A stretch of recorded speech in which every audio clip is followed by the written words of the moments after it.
Good morning to all, welcome to paramedic classes. हम लोग आज पढ़ेंगे यूरिनरी सिस्टम का पार्ट 2। जहाँ तक हम लोगों ने पिछली बार में पढ़ा था, पिछली बार की वीडियो में हम लोगों ने देखा था क्या क्या चीज़ें होती हैं फिजिकली ऊपर, जितना चीज़ें हमारे यूरिनरी सिस्टम में होती हैं वो सारी चीज़ें देखी थी। तो एक बार हम लोग रिपीट ले लेते हैं। रिपीट में क्या ले देते हैं, तुम्हारे पास दो किडनी होती है, एक हमारे पास लेफ्ट किडनी होती है एल्टी के, ठीक है, और एक हमारे पास राइट किडनी होती है, ठीक है। लेफ्ट किडनी और राइट किडनी दोनों के ऊपर हमारे पास एड्रिनल ग्लैंड होती है,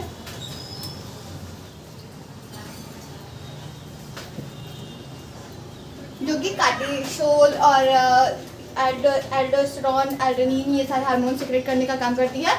इसके अलावा ये जो हमारी किडनी होती है इसके दो रीजन होते हैं। ऊपर वाले को बोलते हैं कॉर्टेक्स, अंदर वाले को बोलते हैं मेडुला। इसके अलावा ये जो पाइपलाइन जाती है जो किडनी को हमारे यूरिनरी ब्लैडर से जोड़ने का काम करती है, इसको हम लोग कहते हैं यूरेटर। और इस वाले रीजन को जो ओपनिंग होती है हमारी किडनी की, उसको हम लोग कहते हैं पेल्विक। पेल्विक के बाद जब नीचे साइड में जाते हैं तो ये होता है हमारा यूरिनरी ब्लैडर, जिसमें हमारी यूरिन स्टोर होने का काम करती है।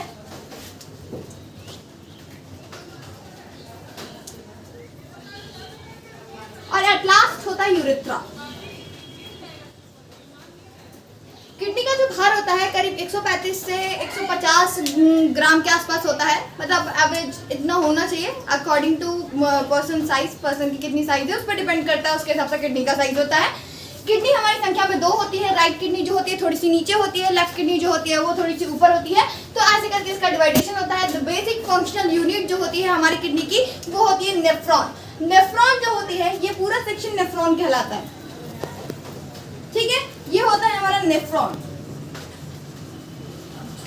जिसमें से हमारी जो ब्लड वेसल्स होती है वो फिल्टरेशन का काम करती है, वो वहां से फिल्टर होने का काम करती है। जो हमारा नेफ्रॉन होता है वो दो तरह का नेफ्रॉन होता है, एक हमारा कार्टिकल नेफ्रॉन होता है और दूसरा हमारा होता है जक्स्ट्रामेडुलरी नेफ्रॉन। तो जक्स्ट्रामेडुलरी नेफ्रॉन जो होता है वो बेसिकली हमारे मेडुला और कार्टेक्स के नीचे वाले पोर्शन में और मेडुला के एकदम बाउंड्री पे होता है।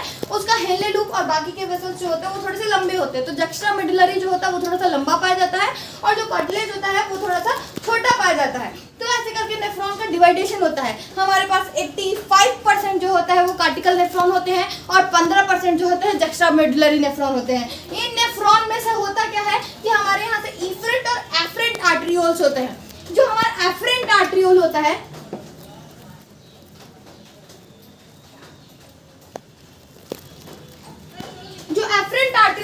वो ब्लड वेसल्स में से शुद्ध ब्लड को लाने का काम करता है। ये ब्लड में तरह तरह की गंदगियां होती हैं। ये ब्लड जो होता है जब इधर से होकर गुजरता है तो ये कैपिलरी का गुच्छा होता है। वोमेन कैप्सूल इस कैपिलरी गुच्छे को कुछ ऐसे दबाने का काम करता है। तो यहाँ से जब इसको प्रेशर डालता है वोमेन कैप्सूल, तो जो गंदगी होती है हमारे ब्लड की वो वोमेन कैप्सूल के अंदर चली जाती है। तो इसके किनारे किनारे छोटे छोटे से होल्ड होते हैं। तो जैसे जो वोमेन्स कैप्सूल में से ये चीज चली जाती है नीचे।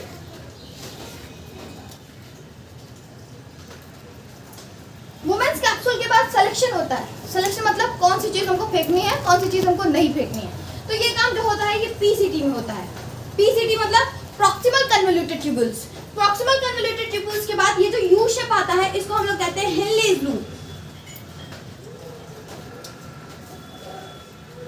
हेनलेज लूप के बाद जो इधर का सिस्टम आता है इसको हम लोग कहते हैं डीसीटी। डीसीटी मतलब डिस्टल कन्वोल्यूटेड ट्यूबुल्स, जिसमें से रीअब्जॉर्प्शन होता है। जब भी हम अपने बॉडी में से गंदगी को बाहर फेंकते हैं तो बाहर जाने से पहले हम एक बार ये चेक करते हैं कुछ ऐसा तो नहीं जा रहा जो हमारे काम का था, तो इसको हटाने का काम करते हैं। बेसिकली किडनी का काम क्या होता है, हमारे बॉडी के waste product as like urea, इन सारी चीजों को, अमोनिया, इन सारी चीजों को चेंज करना, इन सारी चीजों को बॉडी से बाहर पहुंचाने का काम होता है। इसके अलावा जो हमारी बॉडी के कुछ वेस्ट प्रोडक्ट हो गए, जैसे कभी कभी प्रोटीन हमारी बॉडी में एक्स्ट्रा हो जाता है, एक मात्रा से ज़्यादा निकलने लगता है तो भी वो हमारी बॉडी से एक्सक्रिएट होने लगता है। ग्लूकोज हमारी बॉडी में अगर एक मात्रा से ज़्यादा हो जाता है तो वो भी एक्सक्रिएट होने लगता है। तो मतलब जो भी हमारी बॉडी में एक्स्ट्रा होगा वो सारा का सारा किडनी के थ्रू हम लोग उसको बाहर करने का काम करेंगे। जो यूरिन का अमाउंट होता है, नॉर्मल यूरिन का जो हमारे पास अमाउंट होता है एक दिन में करीब 1200 से लेकर 2000 ml पर डे यूरिन का एक्सक्रिएशन होता है, ठीक है। अगर किसी का यूरिन का एक्सक्रिएशन 2000 ml से ज्यादा हो रहा है पर डे में तो उसको हम लोग पॉलीयूरिया की कंडीशन कहते हैं। और दूसरी बात क्या होती है कि अगर किसी का यूरिन फॉर्मेशन 500 ml से कम हो रहा है तो उसको एन्यूरिया की कंडीशन कह देते हैं, या फिर ये कहते हैं कि यूरिन का जिसमें फॉर्मेशन नहीं हो रहा है उसको भी एन्यूरिया का कंडीशन कहते हैं। अब क्या होता है कि 25 से 30 सेंटीमीटर जो साइज होती है हमारे इस यूरेटर की होती है, यूरेटर का जो डायमीटर होता है वो 2 to 3 मिलीमीटर होता है, ठीक है, 2.5 to 3.0 मिलीमीटर होता है। तो हम लोग इसको भी लिख सकते हैं, यूरेटर की साइज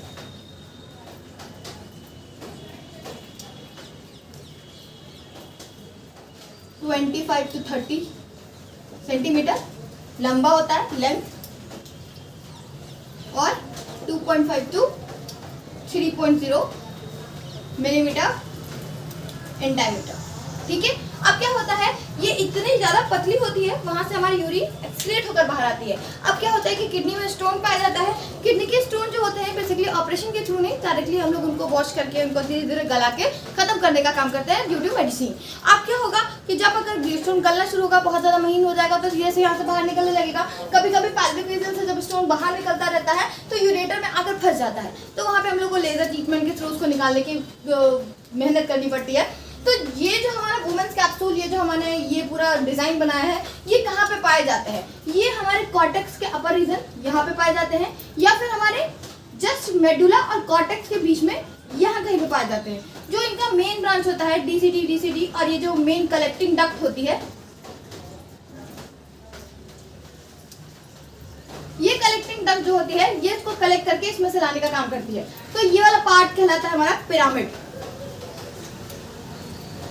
और ये जो होते हैं ये बीच बीच में जहां पे उसके बाकी के पार्ट्स होते हैं इनको हम लोग कहते हैं कैलिक्स।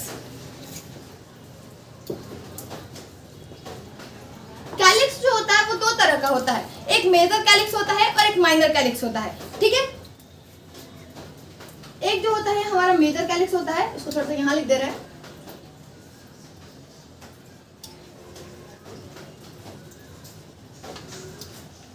और दूसरा जो होता है वो माइनर कैलिक्स होता है, ठीक है। तो ये सारी चीजें हमारे पास होती हैं। हमारा जो फिल्टरेशन का काम होता है वो यहाँ वुमेन्स कैप्सूल से स्टार्ट होता है, पीसीटी से होता हुआ हेले लूप से होता हुआ डीसीटी में आता है, डीसीटी से कलेक्टिंग डक्ट में जाता है, कलेक्टिंग डक्ट जो होती है वो पिरामिड से होते हुए कैलिक्स तक जाती है, कैलिक्स से पेल्विक रीजन से यूरेटर, यूरेटर से यूरिनरी ब्लैडर, यूरिनरी ब्लैडर से यूरिथ्रा, यूरिथ्रा एट लास्ट हमारा एक्सक्रिएटरी पार्ट होता है जहां से यूरिन बाहर निकलने का काम करती है। ये जो यूरिथ्रा का पार्ट होता है ये फीमेल में थोड़ा सा छोटा होता है और मेल में थोड़ा सा बड़ा होता है, ठीक है। अब इसकी थोड़ी सी साइज की और बात कर ली जाए, हम लोग यूरिनरी ब्लैडर की बात कर रहे थे, तो ब्लैडर की जो कैपेसिटी होती है ये हम लोगों ने लिखा है, ब्लैडर की कैपेसिटी करीब हम लोग एक बार में 1 से 1.5 लीटर यूरिन उसमें कंटेन कर सकते हैं। बहुत इलास्टिक होता है, ऐसे टाइप का उसमें पार्ट होता है। इसके अलावा जो हमारा प्रोसेसिंग होता है वो देख लेते हैं, प्रोसेसिंग कहाँ कहाँ से फिल्टरेशन होके आता है। सबसे पहले आता है वुमेन्स कैप्सूल। वुमेन्स कैप्सूल के बाद आता है हमारा PCT, proximal convoluted tubules. Proximal convoluted tubules के बाद आता है हमारा हेनले लूप। हेनले लूप के बाद आता है DCT, distal convoluted tubules. Distal convoluted tubules के बाद आता है हमारा मेन डक्ट या कलेक्टिंग डक्ट।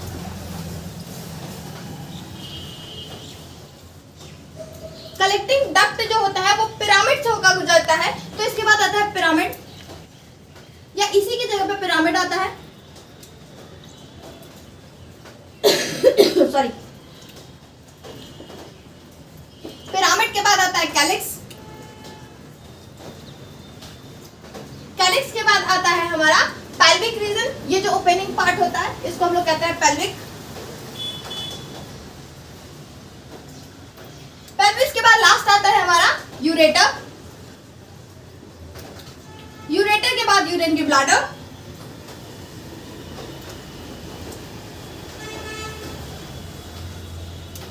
और एट लास्ट यूरिथ्रा,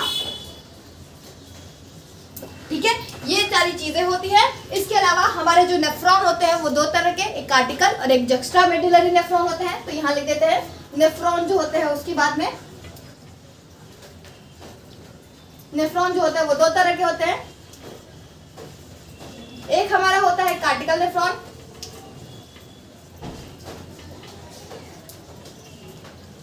दूसरा होता है हमारा जक्स्ट्रा मेडुलरी नेफ्रॉन।